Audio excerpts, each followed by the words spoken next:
こんにちは、くみです。今日はホウボウというお魚を描いてみました。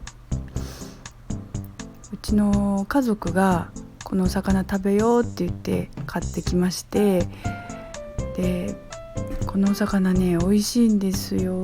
お刺身にするんですけどね、うちの娘がお母さん見て見てって、この緑色のヒレをこうパッと広げて見せてくれたんですよ。そしたらね、なんか綺麗な模様があって、それは最後の方で描くんですけど、それでじゃあ今回はお魚描いてみるかということで、チャレンジしてみました。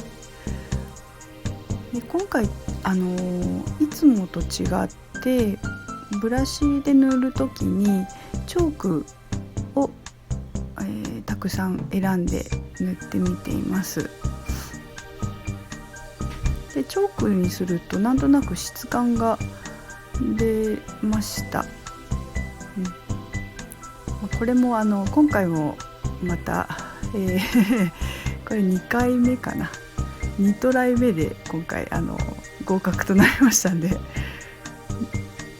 すね、そうホウボウというお魚はお刺身にして食べるんですけれども、その他の骨の近くの部分とか、あとそうですね、お刺身の身の部分以外は全て汁に入れて、お味噌汁、あら汁って呼んでるんですけど、あら汁にして美味しくいただくんですね。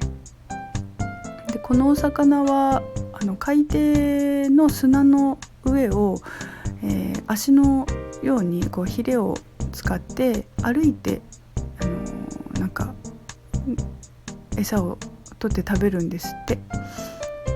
でこの緑色の羽のようなヒレはその歩く時には使わなくて、歩く時にはお腹の下の方にあるヒレをなんか細いヒレを使ってそれで歩くんですって。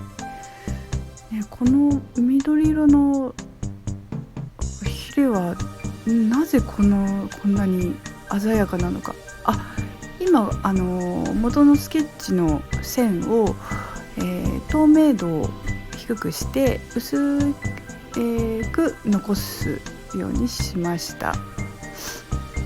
でお魚の身っていうか、お魚のなんかこう質感を出すのが難しくって、今回はこのように、チョークで塗って大まかに塗った後、このように指先ツールでなじませてみました。その上からさらに赤のチョークで重ねて塗ってみています。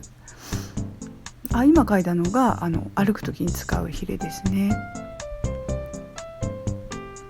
そうこの魚前から見るとね、今描いているのが模様です。とっても綺麗ですね。お魚前から見るとね、顔が犬みたいな形をしてるんですよ。面白い。でハイライト塗って出来上がりですかね。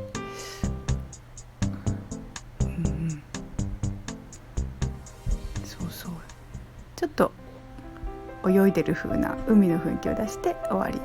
そうだ、最後のおまけはホウボウって漢字で書くとこういう風に書くそうです。